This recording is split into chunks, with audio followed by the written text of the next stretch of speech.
Okay, today let's start with verification of liabilities. Yesterday we had done up to verification of assets of banking companies and now liabilities of banking companies. If you remember in FRA we had done schedule number 1 to 5, all the liabilities.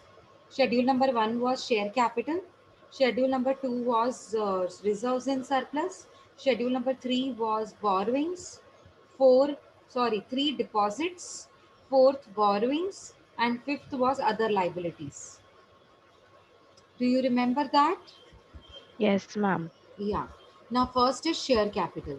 So for nationalized banks, for banks incorporated India, and for banks or incorporated outside India, means foreign banks, you may have any share capital, okay, related to any bank. So basically what is the auditor's duty for verifying all the parts of share capital? You need to check the balance of previous year, that means opening balance, because to check the opening balance you need to check the amount of previous year. As an auditor, you need to check all the rules and regulations, acts and disclosures or policies are fulfilled. You need to also check the authorized capital. What is the company's authorized capital and how much is the issued part of that particular authorized capital? Okay, and also you need to check all the relevant documents. Relevant documents means this, share application form, allotment of shares, how much allotment is done, bank account, because you need to check whatever is recorded is received in your bank account. Whatever is shown in the books has been reflected same by the bank account. So you need to check the bank account also. Brokers, how many brokers are there and how many brokers that have helped us issue our share capital, and all the records. Records means register, in which name of shareholders, name of all the shareholders who buy the shares of the company, with their address proof, with their age proof. So these are the documents that you need to go through just to verify if everything is true and fair. Next comes reserves and surplus. So I hope you know this thing that we have done in FRA, final accounts of banking companies. You remember last में हम लोग करते थे statutory reserve में transfer करना होता था, चाहे वो सब में यस बोलता है मैम, या नहीं बोलता है, बट हमको मेंशन स्टैट्यूटरी किया और नहीं किया में, है। हाँ, whether it is mentioned or not, but we had to transfer 25 percentage of profit into statutory reserves. So सबसे पहली बार पहले 20 था और अभी प्रेजेंटली वो अभी 25 चल रहा है, जो 2007 से चेंज हुआ है. ये सारे टाइप्स ऑफ रिजर्व्स होते हैं: statutory reserve, capital reserve, securities premium reserve, revenue, revenue reserve mean general reserves, and balance in profit and loss account. तो इन सब के रिगार्डिंग ऑडिटर्स की क्या ड्यूटी होती है कि बैलेंसेस को चेक करना, ओपनिंग बैलेंसेस को चेक करना, प्रीवियस ईयर के बैलेंसेस को चेक करना. Okay, all the legal provisions, मतलब जो भी आपके रूल्स एंड रेगुलेशंस हैं वो आप कंप्लाई करते हो कि नहीं, कंप्लाई मतलब फॉलो करते हो कि नहीं. If any reserve is transferred, if any amount is transferred to any other reserves, it should have proper authority. मतलब प्रॉपर अथॉरिटी ने उसको रेजोल्यूशन पास करके सबके नॉलेज में, मतलब सबको जानकारी देकर ये किया था. ठीक है, विदाउट आई मीन सबके, अगर एग्जाम्पल ले लो, अगर आपने सबको नहीं बताकर ये अमाउंट को ट्रांसफर कर दिया किसी पर्टिकुलर रिजर्व में, तो ये रूल्स के ऑपोजिट में है. तो ऐसा नहीं करके आपको क्या करना है, जो नोटिस होता है ना, नोटिस बनाकर ये प्रॉपर रेजोल्यूशन पास करके, मतलब बोर्ड मीटिंग में रेजोल्यूशन पास होते हैं, आपको पता होगा. तो रेजोल्यूशन पास करके मतलब सबकी जानकारी में होना चाहिए ये. तो आपको चेक करना है कि रेजोल्यूशन की कॉपीज जो होंगी उसे पास किया क्या था कि नहीं किया गया था, सबकी जानकारी में था कि नहीं था. So you need to confirm with all the proper relevant documents. आपका शेड्यूल नंबर 3 होता है डिपॉजिट्स. अब डिपॉजिट्स तो बहुत टाइप्स, 4 टाइप्स के होते हैं: current deposit, saving deposit, and fixed deposit, recurring deposit. अब ऑडिटर की क्या ड्यूटी होती है फॉर डिपॉजिट्स? डिपॉजिट्स के सीरियल नंबर्स चेक करना, सीरियल नंबर से पता लग जाएगा कौन से कस्टमर ने कौन से डिपॉजिट में कितना अमाउंट डिपॉजिट किया है, क्योंकि उसमें सारे सीरियल नंबर के हिसाब से वो होता है ना रेफरेंस नंबर। जैसे आप समझो एग्जांपल ले लो, जैसे आप नेट बैंकिंग यूज़ करते हो या फिर मोबाइल बैंकिंग यूज़ करते हो या ई वॉलेट्स यूज़ करते हो, जैसे जी पे है, पेटीएम है, आप इससे पेमेंट करते हो, तो रेफरेंस नंबर एक आता है। वो रेफरेंस नंबर के ज़रिए आपको सारी डिटेल्स पता लग जाती है कि ये पेमेंट किसने और कौन सी बैंक में करी है, और उसका उसका पर्पस क्या था, और किसको करी हुई है पेमेंट, कितने अमाउंट की करी हुई है। सो आपको क्या करना है, एज एन ऑडिटर वो सीरियल नंबर, रेफरेंस नंबर आपको चेक करना है, ठीक है। पहला काम ये ही है। Next is he has to ensure that there is a proper control over unused forms. मतलब जितने भी पुराने अनयूज्ड फॉर्म्स है डिपॉजिट्स के, जितने भी मेरे डिपॉजिट और रिसिप्ट्स मुझे बैंक को मिले हैं, उनके जितने भी अनयूज्ड फॉर्म्स हैं उनके ऊपर प्रॉपर अथॉरिटी कंट्रोल कर रही है। मतलब कुछ अनयूज्ड फॉर्म्स के ऊपर कुछ मैनिपुलेशंस तो नहीं हो रही हैं पुराने फॉर्म्स पे जो अभी यूज नहीं हो रहे, कुछ मैनिपुलेट करके वो कुछ ऐसा तो नहीं दिखा रहे हैं कि कैश आई है गई है एंड पॉकेट में डाल रहे हैं, वो ये भी नहीं होना चाहिए। बिकॉज डिपॉजिट से डायरेक्ट रिलेशन होता है कैश का। आपके पास डिपॉजिट आया, बैंक के पास डिपॉजिट आया, मतलब कैश आती है ना, डायरेक्ट डायरेक्ट कैश रिसीव होती है इसमें। सो डिपॉजिट के टाइम पे ऑडिटर को बहुत ज़्यादा अलर्ट रहना पड़ता है। He has to verify deposit with relevant registers. Registers maintain किए जाते हैं बैंकिंग ऑफिशियल्स के जरिए, और वो ऑफिशियल सब रिकॉर्ड किए करते हैं उसमें। अब वो रजिस्टर, आजकल तो ये रजिस्टर ऑनलाइन कन्वर्ट हो गए, सॉफ्टवेयर में सब चीज़ें डाली जाती हैं। टिपिकली रजिस्टर कोई कोई बैंक की मेंटेन करती है, अदरवाइज तो अभी तो सारा इंफॉर्मेशन ऑनलाइन ही मेंटेन किया जाता है सॉफ्टवेयर में। तो उसका भी वेरिफिकेशन आपको एज एन ऑडिटर करना है। In case all types of deposits, all types of deposits मतलब fix deposit, saving deposit, current deposit, recurring deposit, auditor should examine proper procedure of KYC and anti money laundering measures. आपको मैंने बताया था anti money laundering क्या होता है। Anti money laundering मतलब legal illegal activity तो नहीं बैंक कोई कर रही है पैसे मिलने के बाद, कैश मिलने के बाद, वो कैश को कहीं पे कहीं ऐसी जगह पे तो यूज नहीं किया जो जो जो इलीगल माना जाता है। Anti money laundering, money laundering का मतलब होता है इलीगल एक्टिविटीज में मनी को यूज करना। तो एंटी मनी लॉन्ड्रिंग मतलब ये फॉर्म फिल किया जाता है कि हमने अगर बैंक बैंक फिल करती है ना, कस्टमर से भी फिल करवाती है और उस पर साइन ले लेती है। बैंक की भी साइन चाहिए, बैंक के ऑफिशियल्स ऑथराइज्ड मैनेजर की साइन चाहिए और कस्टमर की। एंटी मनी लॉन्ड्रिंग मतलब ये पैसा कहीं गलत इस्तेमाल नहीं किया जाएगा, एंटी मनी लॉन्ड्रिंग, ठीक है। और केवाईसी के सारे रूल्स एंड रेगुलेशंस बैंक ने फॉलो किए कि नहीं किए, सारे प्रोसीजर्स, वो एज एन ऑडिटर आपको चेक करना है। नेक्स्ट शेड्यूल नंबर 4 होता है हमारा बोरोइंग्स। बहुत सिंपल है, बोरोइंग्स की कंफर्मेशन कैसे करोगे आप, डॉक्यूमेंट्स के जरिए, ठीक है। बोरोइंग्स क्या है, लॉन्ग टर्म है कि शॉर्ट टर्म है, money at call and short notice है, कि आपने जो बोरोइंग्स की है, आपने जो आपकी बैंक ने जो बोरो किया है वो लॉन्ग टर्म है, वो भी चेक करना है। इंटरेस्ट कितना पे करते हो बोरोइंग्स पे, वो चेक करना है। देखो थर्ड पॉइंट इंटरेस्ट के बारे में बता रहे हैं। एंड नेक्स्ट इज कौन से ब्रांच ने कितने अमाउंट का किससे लोन लिया है, कौन सी बैंक से, कौन से इंस्टीट्यूशन से लोन लिया है आपकी बैंक ने, कितने अमाउंट का, ठीक है। और क्या सिक्योरिटी पे आपने चढ़ाया, मतलब मॉर्गेज पे क्या रखा है आपने, कौन सी आपकी बैंक की ऐसी एसेट है जो आपने मॉर्गेज कर दी, गिरवी पे रख दी है। आ रहा है समझ में, क्लियर हुआ?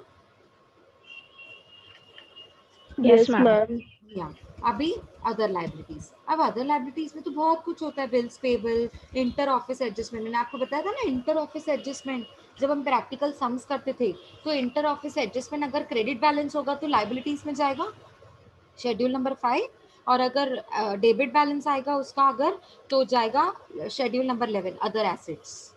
याद है बताया था।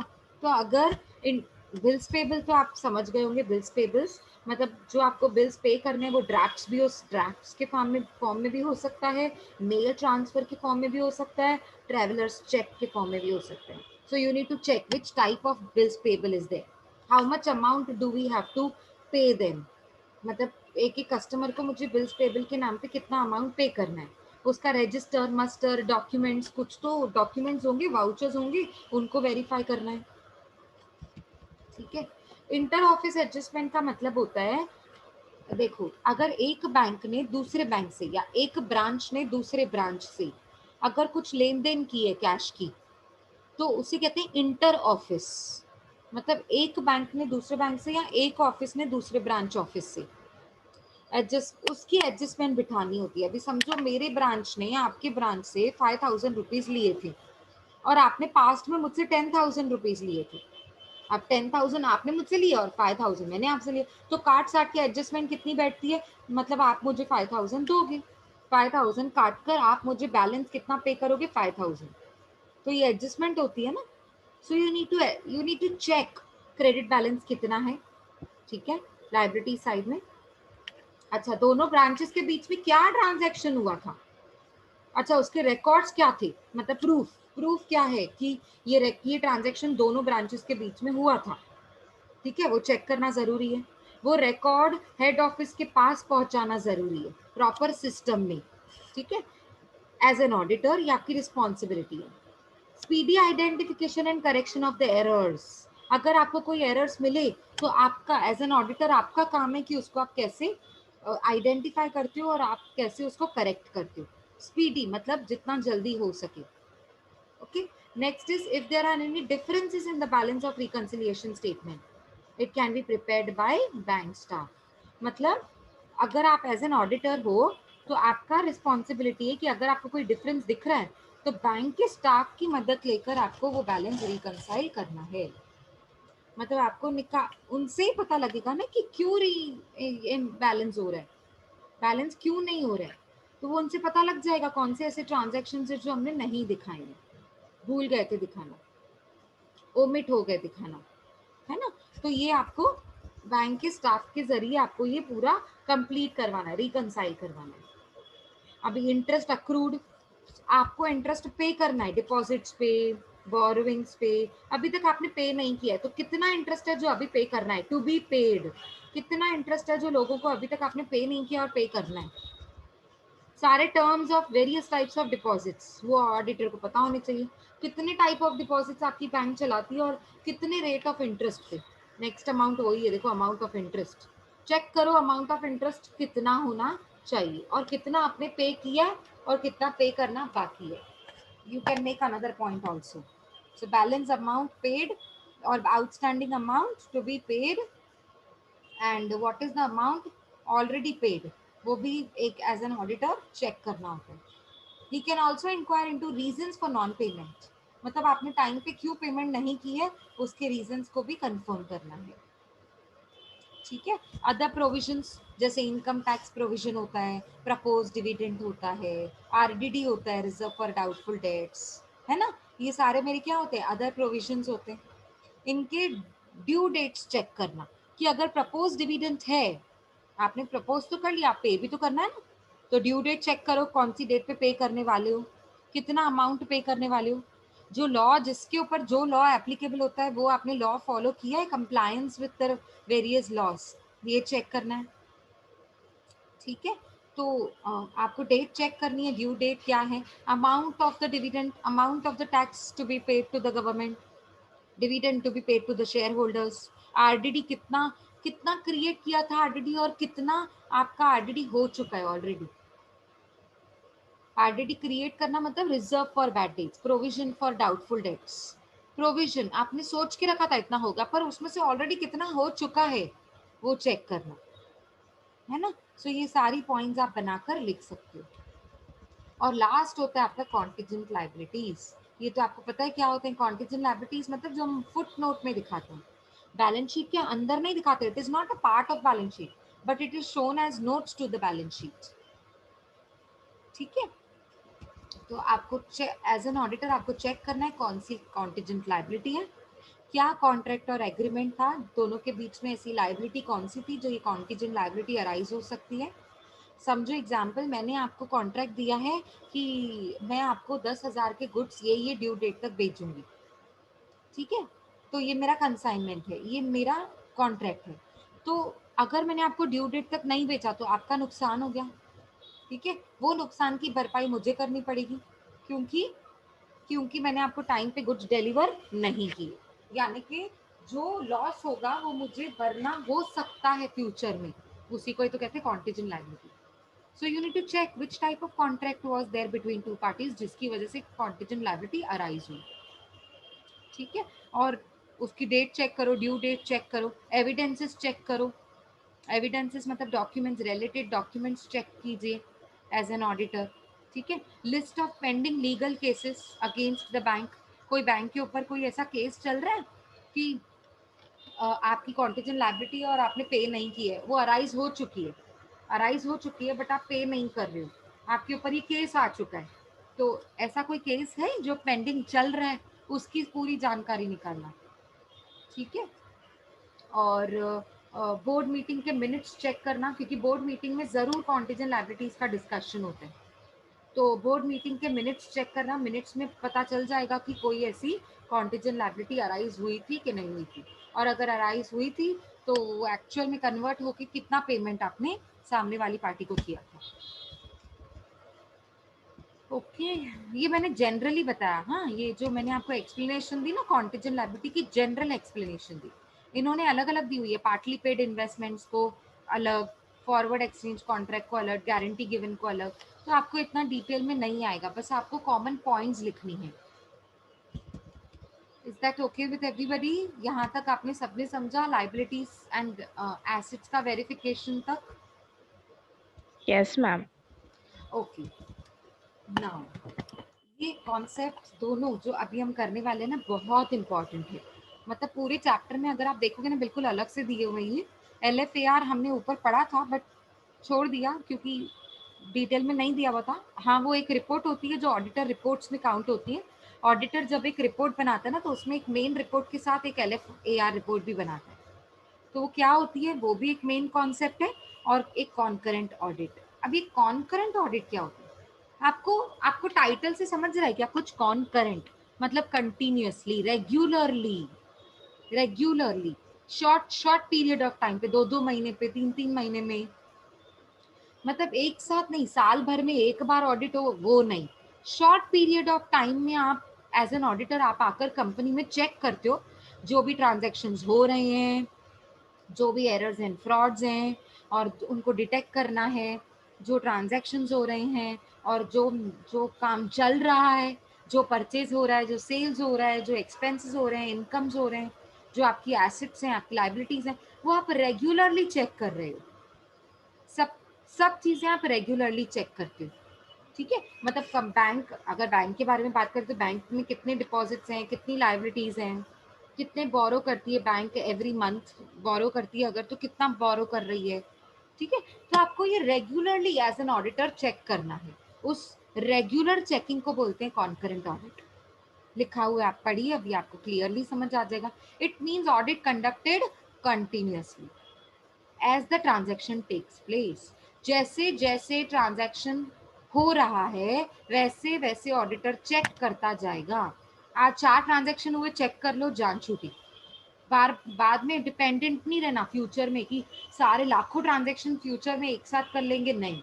आज 4 ट्रांजैक्शन हुए, आज ही कर लो, कल 40 ट्रांजैक्शन हुए, कल का कल ही फिनिश। मतलब कल का कल ही 40 ट्रांजैक्शन नहीं फिनिश कर सकते हो, बट आप इन्हीं 40 ट्रांजैक्शन को in a month, in a 10 days, in 20 days आप टारगेट रखो, अपनी टीम अपॉइंट करो और उनको बोलो ये सारा काम 20 डेज में फिनिश करना है। So that particular process is known as concurrent audit. It is to be conducted to verify, क्यों कंडक्ट करना है ये? To verify errors and frauds in the transactions within shortest possible time. Very important. आपको ये errors and frauds, जो जो transaction हो रहा है उसमें कोई एरर, कोई फ्रॉड, एरर मतलब गलती से हो गया, फ्रॉड मतलब जानबूझ के की गई मिस्टेक, दोनों के बीच में फर्क है। आपने ना ये ऑडिट में सीखा होगा, ऑडिट 1 में, चैप्टर नंबर 1 में या 2 में, एरर्स एंड फ्रॉड्स के बीच में डिफ्रेंसिएशन। तो एरर्स, फ्रॉड्स मतलब मैनिपुलेशन होता है जो डेलिबरेटली किया जाता है, इंटेंशनली, और जो अनइंटेंशनली मिस्टेक हो जाए उसे कहते हैं एरर। तो दोनों ही मेरे लिए खराब है, दोनों ही मेरे बुक्स ऑफ अकाउंट्स को ट्रू एंड फेयर होने से रोकते हैं. So we need to be very careful as an auditor. We need to be very careful to verify all the errors and frauds in the transactions. But ये concurrent audit में क्या होता है? Within shortest possible time. जितना जल्दी हो सके उतना ट्रांजैक्शन होता जाए और पता लगा लो कि कोई एरर और फ्रॉड तो नहीं है. आ रहा है समझ में? हाँ, फ्रॉड एक पर्पस के लिए किया जाता है. Very good Halima. फ्रॉड एक पर्पस के लिए किया जाता है. एरर कोई पर्पस नहीं होता, ये तो गलती से हो गया. ठीक है. This ensures early detection of errors and frauds.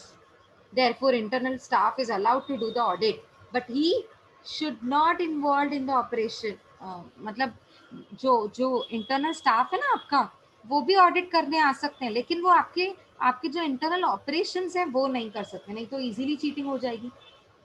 नहीं तो इंटरनल स्टाफ आपके नोट्स जो आपने बनाए हैं, रिपोर्ट्स जो बना रहे हो आप, एरर्स और फ्रॉड्स जो ढूंढ रहे हो, उसमें तो इजीली चेंजेस कर सकते हैं अगर आपने उनको सारा अथॉरिटी दे दिया तो इसके लिए एक एक्सटर्नल ऑडिटर अपॉइंट करना पड़ता है. आरबीआई की गाइडलाइंस के कंसर्न से फॉलो करते हुए, and the guidelines are mandatory for all the banks. ठीक है. हर एक ब्रांच का कॉन्करेंट ऑडिट होते हैं, यहाँ पे लिखा हुआ है. Therefore, all the banks have to put their large branches under this audit. हर एक ब्रांच का ऑडिट करवाना जरूरी. कौन सा audit? Concurrent audit. Concurrent audit का स्कोप क्या है? मतलब कहाँ कहाँ ये कॉन्करेंट ऑडिट लग सकता है, यूज हो सकता है, अप्लाई हो सकता है, उसका मतलब होता है स्कोप. कहाँ कहाँ यूज हो सकता है? डेली कैश ट्रांजेक्शन में यूज हो सकते हैं. हाँ, हम कॉन्करेंट ऑडिट कर सकते हैं. डेली कैश जो आ रही है, जा रही है, रिसिप्ट एंड पेमेंट्स कर सकते हैं. हाँ बिल्कुल. Purchase and sales of share securities. मेरी बैंक के शेयर्स बिक गए, मेरे बैंक के शेयर्स खरीदे किसी ने, मैंने किसी के कंपनी के शेयर्स खरीदे, मैंने किसी गवर्नमेंट सिक्योरिटी को खरीदा, बैंक ने, मैंने मतलब बैंक ने, तो उसका भी आप as an auditor daily check करोगे कि कितने शेयर्स खरीदे, कितने शेयर्स बेचे. Examination of capital expenditure. मतलब आपने कोई asset, mute everybody please, mute. Examination of capital expenditure मतलब आपने कोई एसेट तो नहीं खरीदी है, जैसे furniture, computers, land and building. कोई ऐसी एसेट है जो आपने खरीदी है, उसका एग्जामिनेशन करना. एग्जामिनेशन करने का मतलब होता है डिटरमाइन करना, चेक करना, गो थ्रू करना कि कितनी एसेट्स हैं और कितनी एसेट्स खरीदी और बेची जा रही हैं. तो जब आप खरीदोगे तभी भी एग्जामिनेशन होगा, डिटर्मिनेशन होगा, और जब आप बेचोगे तब भी होगा. तो यहाँ पे भी तो कॉन्करेंट ऑडिट का एप्लीकेबल है ना, कॉन्करेंट ऑडिट. वेरिफिकेशन करो ओवरड्राफ्ट के बारे में, कैश क्रेडिट के बारे में, टर्म लोन्स, आपने लोगों को कितने लोन्स दिए हुए हैं, गारंटी कितनी दी हुई है. बैंक तो आपको ये सब देती है ना, CC, OD, term loan, guarantee. तो लोगों को कितना आपने ओडी, सीसी दिया हुआ है, वो चेक करना. वेरिफिकेशन ऑफ डॉक्यूमेंट्स, जितने भी आपके डॉक्यूमेंट्स है वो चेक करना. उसमें भी कॉन्करेंट ऑडिट लग सकता है. मतलब डेली आप चेक कर सकते हो. कॉन्करेंट मतलब regularly, continuously. Foreign exchange transaction में अगर आप इन्वॉल्व हो तो उसके भी ट्रांजेक्शन चेक करना daily. All the fraud prone areas, ऐसी एरियाज जहाँ पे मुझे डाउट आ रहा है कि ये तो यहाँ तो कुछ तो फ्रॉड हो रहा है. इस पर्टिकुलर एक पर्टिकुलर टाइप ऑफ डिपॉजिट है, फिक्स डिपॉजिट, जहाँ मुझे लग रहा है कि हाँ यहाँ फ्रॉड हो रहा है, कुछ तो फ्रॉड हो रहा है. तो मैंने पूरा का पूरा फिक्स डिपॉजिट का चिट्ठा निकलवाया उनसे कि निकालो पूरे डॉक्यूमेंट्स फिक्स डिपॉजिट के, जितने लोगों ने आपसे फिक्स डिपॉजिट खरीदे हैं निकालो पूरा चिट्ठा, कितने इंटरेस्ट पे, कितना अमाउंट है, कितने ईयर्स का फिक्स डिपॉजिट करवाया है लोगों ने, वो सारा निकालो. वहां से मुझे पता लग जाएगा कि फ्रॉड वहां पे है कि नहीं है. एग्जाम्पल दे रही हूँ मैं आपको. Verification of high value transactions. अभी जैसे कॉर्पोरेट कस्टमर है, कॉर्पोरेट कस्टमर मतलब बड़ी बड़ी कंपनीज, उन्होंने आपसे लोन लिया. अब वो लोन लेंगे तो 2-3 लाख का तो लोन नहीं लेंगे, उनके लिए 2-3 लाख तो 20-30 रुपए के बराबर होते हैं. अब वो 2-3 लाख का लोन तो नहीं लेते हैं. कितने का लोन लेते हैं? 50 लाख रुपए, 1 करोड़ रुपए, है ना. बड़े बड़े ट्रांजैक्शन, हाई वैल्यू के जो ट्रांजैक्शन है ना, उनकी वेरिफिकेशन तो आपको बिल्कुल कॉन्करेंट करनी. कॉन्करेंट मतलब कंटिन्यूसली, कि कुछ गड़बड़ तो नहीं हो रही है, बिकॉज बहुत बड़ा अमाउंट इन्वॉल्व है इसमें. प्रोसीजर ऑफ टीडीएस चेक करो. Procedure of safe custody for security forms. आप कैसे लोगों के सिक्योरिटी फॉर्म्स को सेफ कस्टडी में रखते हो, वो एवरी कॉन्करेंटली आप एवरी 2 मंथ्स एवरी 1 मंथ आप चेक करते रहो तो ऑडिटर के लिए अच्छा है। ट्रीटमेंट ऑफ कस्टमर्स कंप्लेंट्स, मतलब जो कस्टमर की कंप्लेंट्स रोजाना आ रही हैं उनको आप कैसे ट्रीट करते हो, उनके रिकॉर्ड्स को चेक करो। तो ये सारी एरियाज में कॉन्करेंट ऑडिट एप्लीकेबल हो सकता है। अच्छा, अभी कॉन्करेंट ऑडिटर के लिए तो मुझे ऑडिटर चाहिए, कॉन्करेंट ऑडिट करने के लिए तो मुझे तो एक स्पेशल ऑडिटर चाहिए ना। तो मैनेजमेंट क्या करती है, दोनों ऑडिटर रख लेती है, दो। कौन से दो, एक इंटरनल कॉन्करेंट ऑडिटर, एक एक्सटर्नल कॉन्करेंट ऑडिटर। इंटरनल मतलब कंपनी के अंदर से अपॉइंट हुआ जाता है, एक्सटर्नल मतलब बाहर से अपॉइंट करते हैं, जिसका टर्म पीरियड होता है 1 ईयर, जिसको एक्सटेंड कर सकते हैं 3 ईयर्स के लिए। देखो सब कुछ लिखा हुआ है, उसको आप कैंसिल भी कर सकते हो, उनकी अपॉइंटमेंट कैंसिल भी कर सकते हो आरबीआई को रिपोर्ट करके, आईसीएआई को रिपोर्ट करके, Indian chartered accountant institute of chartered accountant of India, ICAI, institute of chartered accountant of India.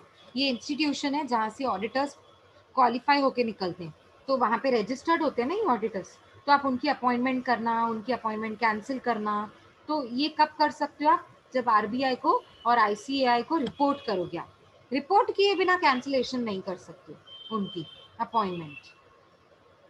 देखो सब लिखा हुआ है, internal and external auditor appoint होता है। इंटरनल ऑडिटर वेल एक्सपीरियंस्ड होना चाहिए, वेल ट्रेन्ड होना चाहिए, सीनियर होना चाहिए, कोई जूनियर को अपॉइंट नहीं कर सकते। इम्पार्शियल होना चाहिए, मतलब कोई पार्शियलिटी नहीं करे, और वो किसी ऑपरेशन में इन्वॉल्व नहीं है, नहीं तो चीटिंग कर सकता है ना। चलो, एक्सटर्नल ऑडिटर कैसे अपॉइंट होता है, he is appointed for 1 year, लेकिन अगर उसने बहुत अच्छा परफॉर्मेंस दिया, उसने बहुत अच्छा काम किया, तो आपको चाहिए मुझे यही ऑडिटर, सेम मुझे एक्सटर्नल ऑडिटर को कॉन्करेंट ऑडिट करने के लिए अपॉइंट करना है, तो आप 3 इयर्स के लिए उसको एक्सटेंड कर सकते हो उसके अपॉइंटमेंट को, अगर उसका सेटिस्फैक्ट्री परफॉर्मेंस हुआ तो। ठीक है, और अगर कैंसिलेशन करनी है तो आरबीआई और आईसीआई को रिपोर्ट करना पड़ता है। ये किसके, कौन से ऑडिटर के लिए बात चल रही है, कौन से ऑडिटर के लिए बात चल रही है ये,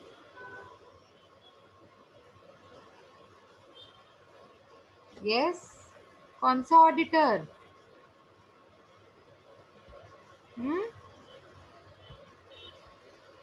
अभी कौन सा क्या कर रहे हैं हम लोग, ये concurrent, very good Neha, very good, concurrent, very good, chat box में मैंने देखा कॉन्करेंट ऑडिटर की बात चल रही है।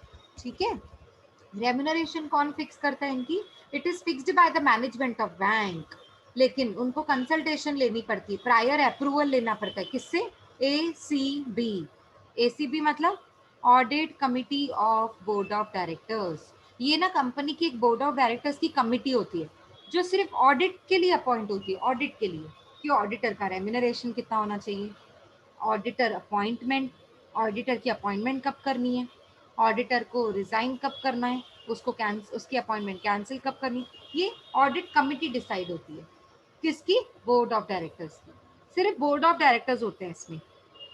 ठीक है, तो मैनेजमेंट फिक्स करती है रेम्यूनरेशन, बट प्रायर अप्रूवल किसका चाहिए, बोर्ड ऑफ डायरेक्टर्स का। कौन से बोर्ड ऑफ डायरेक्टर्स का, ऑडिट कमिटी वाले बोर्ड ऑफ डायरेक्टर्स। ठीक है, उसे कहते हैं एसीबी। अभी रिपोर्टिंग में आ जाओ, ऑडिटर कमिटी, सॉरी ये क्या बोलते हैं, कॉन्करेंट ऑडिटर जब ये काम कर रहा होता है, कॉन्करेंट ऑडिट कर रहा है, रेगुलरली ऑडिट कर रहा है, तो उसको कहाँ कहाँ रिपोर्ट करना है, क्या क्या रिपोर्ट करना है वो लिखा हुआ है। सबसे पहले तो ये ब्रांच वाइज करता है, zonal office wise concurrent audit करता है, शुड बी डन मतलब करनी चाहिए, हर ब्रांच की ऑडिट होनी चाहिए अलग से कॉन्करेंट ऑडिट। माइनर इरेगुलरिटीज और एरर्स हैं तो उसको इमीडिएटली रेक्टिफाई कर लेना चाहिए, ऐसा लिखा हुआ है सेकंड पॉइंट में। और अगर मेजर इरेगुलरिटीज है, मतलब मेजर एरर्स हैं, बहुत बड़े बड़े एरर्स हैं, तो आपका काम है एज एन ऑडिटर, आपका काम है कि आप ब्रांच मैनेजर को या हेड ऑफिस के मैनेजर को रिपोर्ट करो कि ये बहुत बड़ी गड़बड़ है इसमें, अभी आप देख लो, छोटी मोटी गड़बड़ है तो आप इमीडिएटली रेक्टिफाई कर लो, बड़ी गड़बड़ है तो आपको रिपोर्ट करना पड़ेगा मैनेजर को।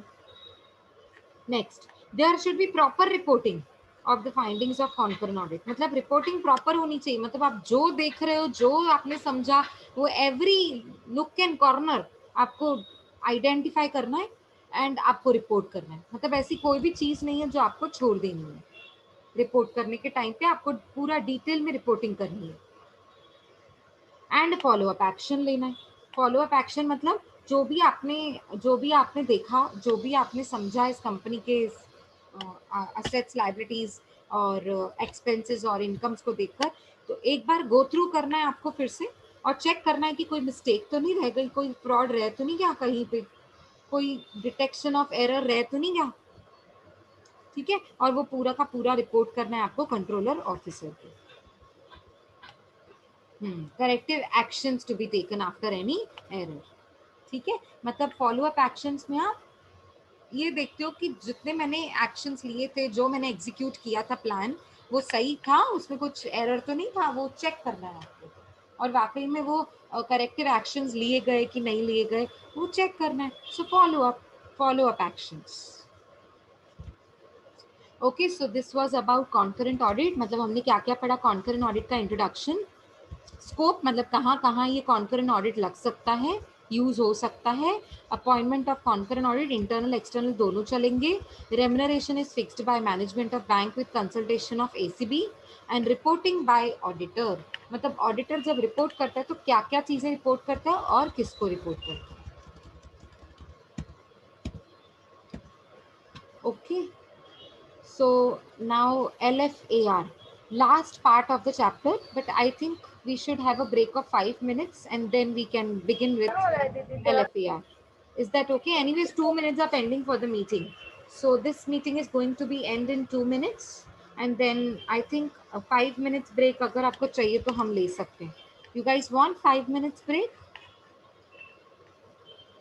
Yes, ma'am. ठीक है, 5 minutes break ले लेते हैं, उसके बाद कंटिन्यू करते हैं, ठीक है।